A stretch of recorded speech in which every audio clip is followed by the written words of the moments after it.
ಕೇಂದ್ರ ಹಾಗೂ ರಾಜ್ಯ ಸರ್ಕಾರಗಳ ಭೂ ಸುಧಾರಣಾ ಹಾಗೂ ಎಪಿಎಂಸಿ ಕಾಯ್ದೆ ತಿದ್ದುಪಡಿಯನ್ನು ವಿರೋಧಿಸಿ ಅಕ್ಟೋಬರ್ 2ರಂದು ಸುಳ್ಯದ ತಾಲೂಕು ಪಂಚಾಯತ್ ಎದುರು ಕಾಂಗ್ರೆಸ್ ಧರಣಿ ಸತ್ಯಾಗ್ರಹವನ್ನು ನಡೆಸಲಿದೆ ಅಂತ ಬ್ಲಾಕ್ ಕಾಂಗ್ರೆಸ್ ಅಧ್ಯಕ್ಷ ಎನ್ ಜಯಪ್ರಕಾಶ್ ರೈ ಹೇಳಿದ್ದಾರೆ.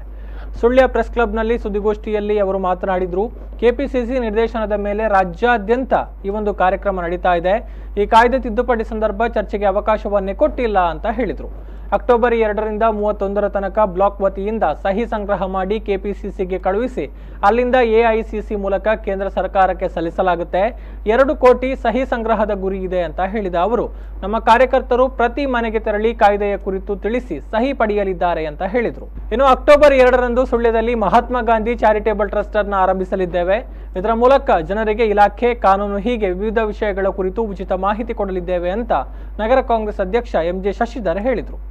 ಕೇಂದ್ರ ಮತ್ತು ರಾಜ್ಯ ಸರ್ಕಾರ ಪಾರ್ಲಿಮೆಂಟ್ ಮತ್ತು ವಿಧಾನಸಭೆಯಲ್ಲಿ ಯಾವುದೇ ಚರ್ಚೆಗೆ ಆಸ್ಪದ ಕೊಡದೆ ಏಕಪಕ್ಷೀಯವಾಗಿ ಜನಸಾಮಾನ್ಯರ ಮೇಲೆ ಹೇರಿರುವ ವಿರುದ್ಧ ನಮ್ಮ ಧರಣಿ ಸತ್ಯಾಗ್ರಹ ಎಲ್ಲ ಕಡೆ ಗಾಂಧಿ ಪ್ರತಿಮೆ ಮುಂದೆ ನಡೀತದೆ. ಸುಳ್ಯದಲ್ಲಿ ಗಾಂಧಿ ಪ್ರತಿಮೆ ಇರುವುದಾಗಿ ನಾವು ಸುಳ್ಯ ತಾಲೂಕ್ ಪಂಚಾಯತ್ನ ಮುಂಭಾಗದಲ್ಲಿ ಸುಳ್ಯ ತಾಲೂಕ್ ಪಂಚಾಯತ್ನ ಮುಂಭಾಗದಲ್ಲಿ ಈ ಧರಣಿ ಸತ್ಯಾಗ್ರಹ 2ನೇ ತಾರೀಕು ಶುಕ್ರವಾರ 11 ಗಂಟೆಯಿಂದ ಸುಮಾರು 12.